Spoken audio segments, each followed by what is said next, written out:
Dadajon, nega menga xat yozmayapsiz? Yoki xatlarim sizga yetib bormayaptimi? Bugun ham uyg'ondim. Sizni xonangizga kirdim. Yo'qsiz. Avvallari kech bo'lsa ham kelardingiz. Ana qizim, asal qizim deb erkalatardingiz.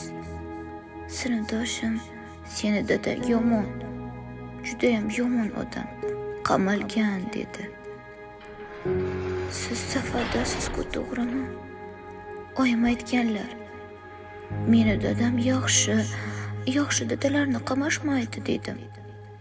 Dadajon, nega safaringiz buncha uzoq bo'lyapti? Bizni sog'inmayapsizmi? Men 5-sinfni tugatyapman. Ukam va singlim, oyim sizni rosayam sog'indik. Oyim bizni uxlagan deb kechalari yig'lab chiqadilar.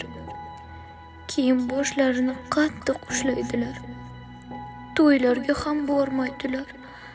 Qo'shnilarimiz bilan gaplashmaydilar. Yaqinda uyimizga suv toshidi. Uyimiz suvga to'ldi.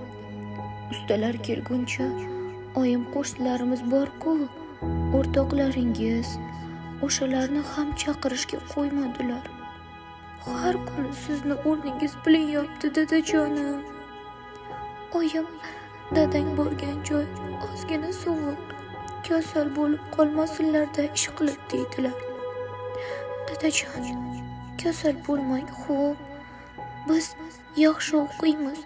Bizdan xavotir olmang, faqat xat yozing. Uni hammaga ko'rsataman, sinfdoshimga ham.